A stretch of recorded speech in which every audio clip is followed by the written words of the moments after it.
Alright, I'm gonna try sketching. So I got some UFC up on my television screen.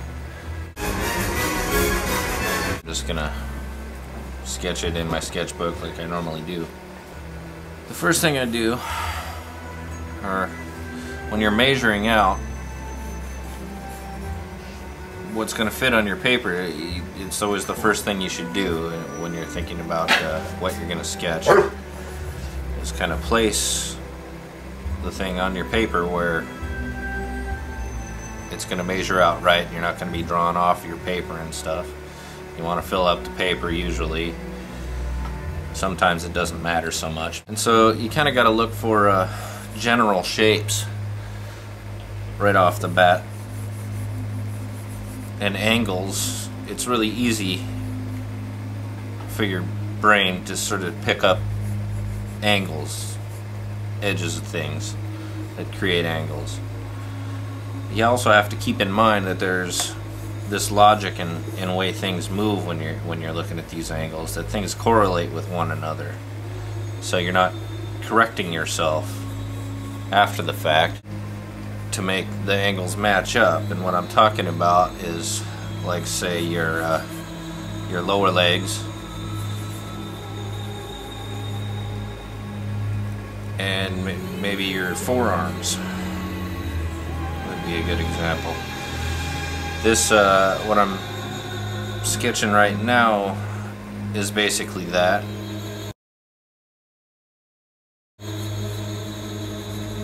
Because I try to choose a shot naturally if it's got decent action and you know, it's three-dimensional, it's got something close to us, something far away, something in the middle. You got things twisting and turning, and you know, weight transfer.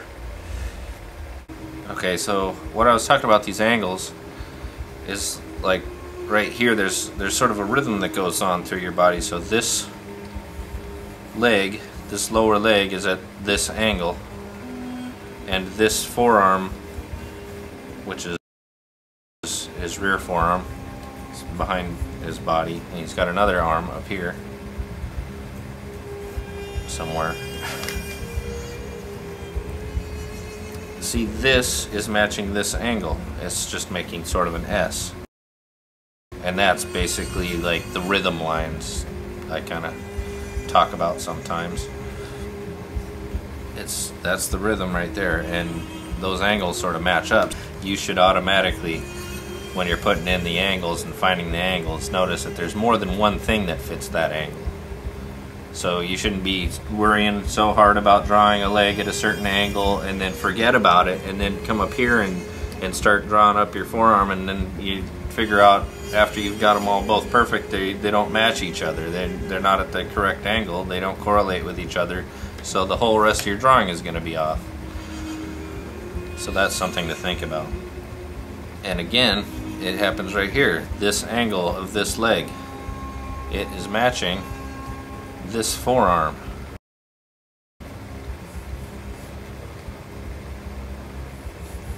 Again, just slightly above. It's more like an S in the rhythm of how things are working. But and I know that this drawing is a little off because I am talking through it. I'm not getting things quite right. Too much talking and not enough visual thinking on my part.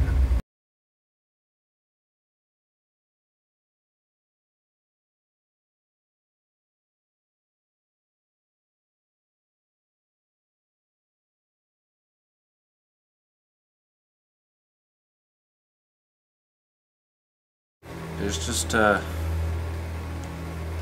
so many little things that you learn that you don't think about right away when you very first start drawing. And then after you figure them out, it seems so dumb. You don't know why you didn't put two and two together before. For example, clothes, as they're wrapping around a leg, say you have a leg that's coming forward at you, the clothes that go around it are curved that way, and then you got the other leg going behind the person, the clothes would be going the other way.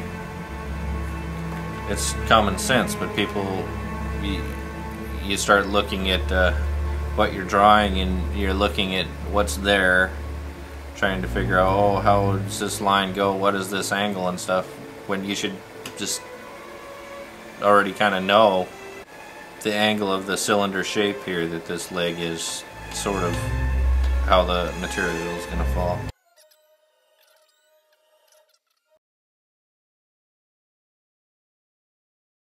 And also here, I'm trying to fix up some problems that I already had earlier on, instead of trying to start over.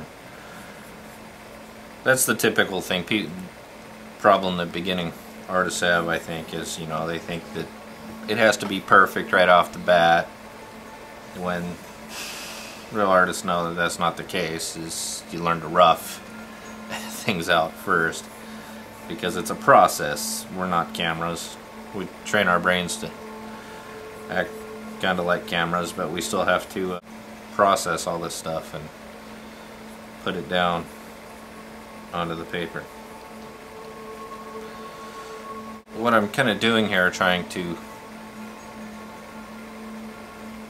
get things more correct and measured correctly on the page, is I'm not looking so much at the body, I'm looking at the negative space, this shape right here.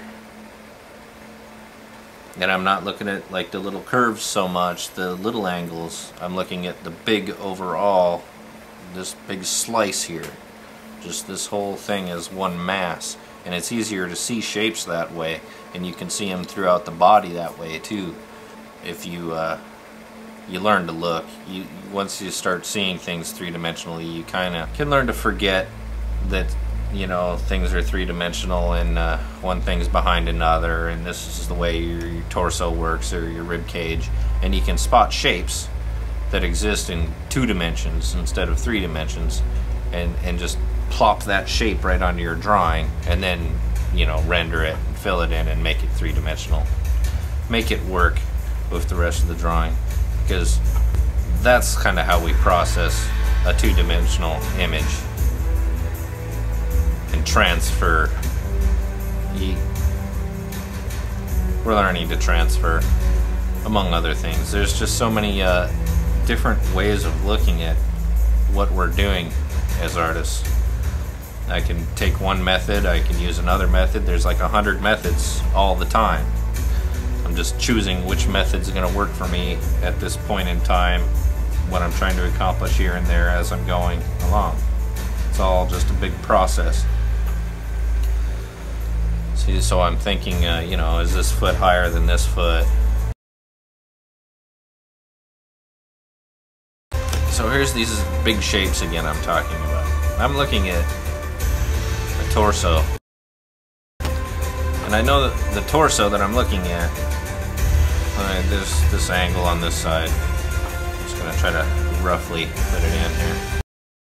And there's one side of it, and then I know that the overall shape of the whole thing is sort of like this. But this whole shape right here, it's a fairly simple shape. It's fairly easy to see. If you're not thinking about all the little insignificant, you know, twists and turns, the rib cage and the chest and all these things that I haven't drawn yet, it's a lot easier to just see this one big shape. And those shapes are basically what I was using in the beginning to sort of measure this out on the paper that I'm using. So, okay, now I'm going to fill in the shape a little bit better so we can start figuring out where the arms and things are at. Now I know I can just sort of put points where I know things sort of crisscross each other, so that's about where the forearm crosses in front of his torso area there. And I'm seeing this big black shape that's actually his fighter's mitt, his glove.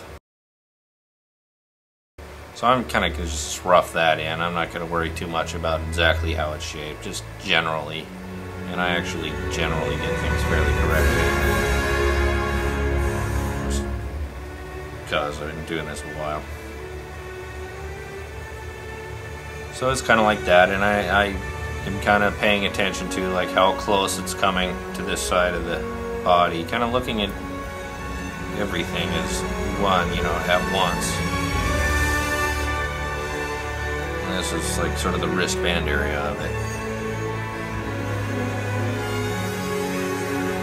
And yeah, I put those in there as sort of a clue to myself what's going on here in the first place. Those little lines there, they're sort of stretchy lines because his torso is turning.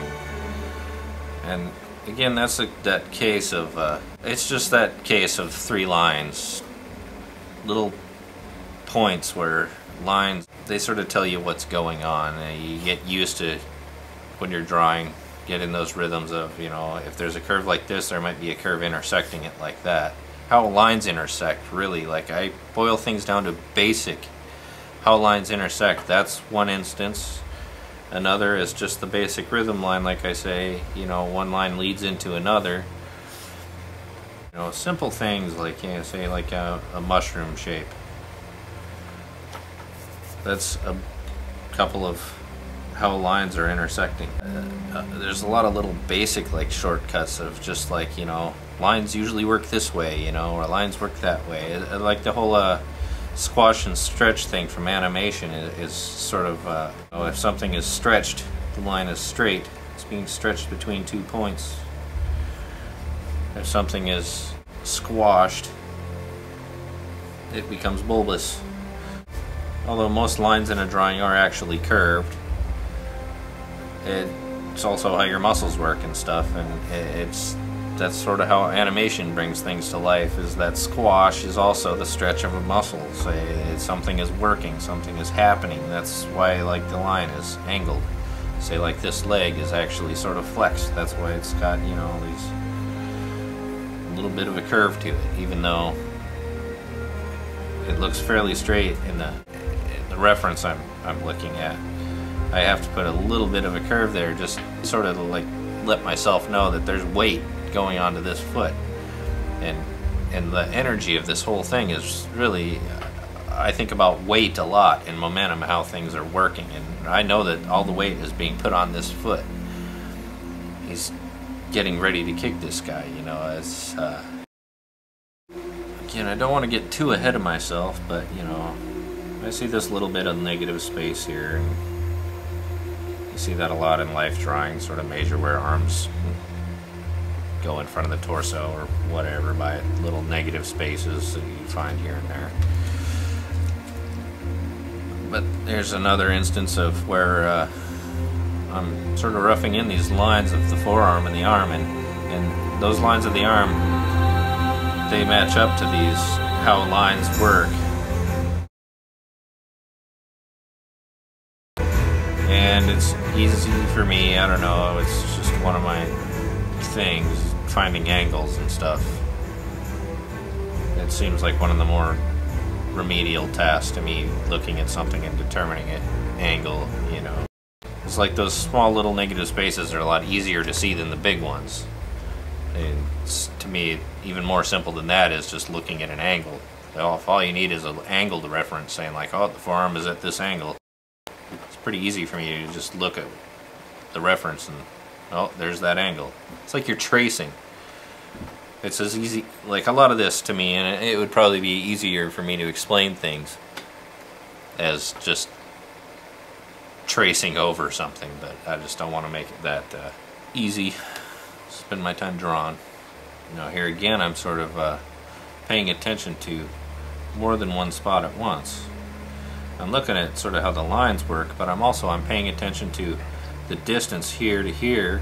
I'm paying attention to where this, sort of where it would point to, and how far it is from over here in this shape that I've drawn.